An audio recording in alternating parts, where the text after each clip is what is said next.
All right, the Biden administration is defending their plan for employers to require COVID-19 vaccines as GOP lawmakers say it's unfair to the American worker, particularly small businesses. So joining us to talk about this, business and market analyst Seth Denson. Good morning to you, Seth. Hey, good morning, Rachel. Welcome back. Great to see you. Thanks. Seth, you know Rachel Rollar, right? We've met before. Remember yeah. her?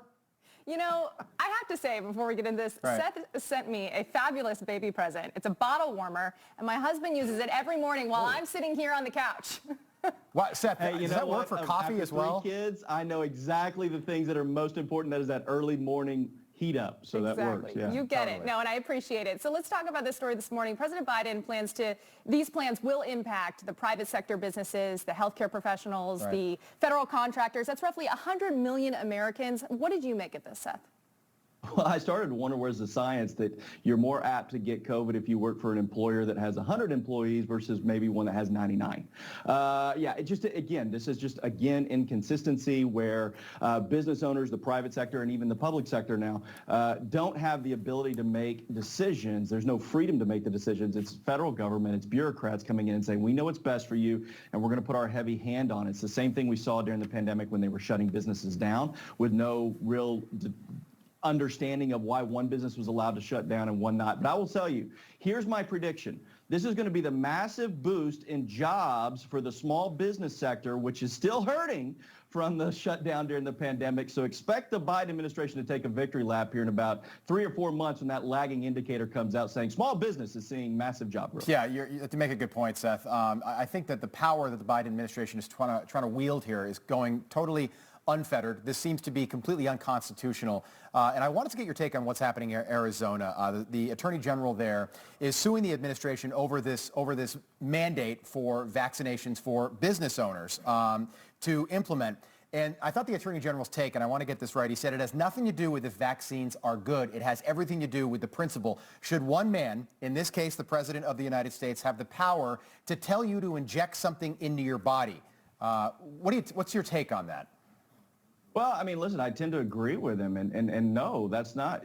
Listen, the federal government should not have the power to tell anyone to inject anything into their body. That is your right as a human being, and that's the right that I believe is afforded to us under the Constitution. Now, I have spent the last couple of days talking to a number of constitutional attorneys and labor attorneys.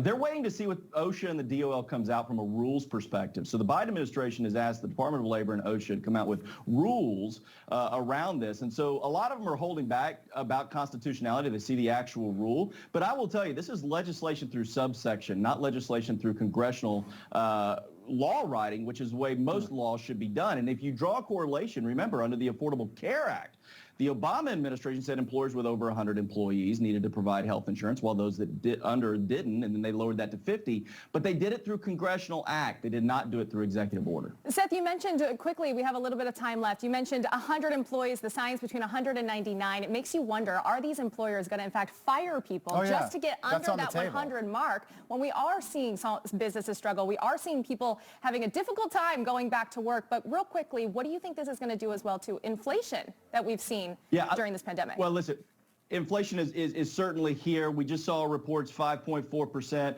I think the long-term inflation hinges on whether or not we get an infrastructure deal at $3.5 trillion. I think Jerome Powell wants to raise interest rates, which will offset inflation. And if we get that infrastructure package, he's almost going to have to do it, I think. Seth, good to see you. By the way, interesting note, I don't know if we can get that graphic back up, but when Donald Trump left the Oval Office, January, of course, inflation was at 1.4%. The August number's now 5.3%, as you said. Pretty unbelievable. $2 how million bad it's gotten. chasing two things, man. That's right. That's right. Good to see you, my friend. Thanks, y'all too. All right, that's Seth Denson joining us from the city of Dallas, Texas this morning.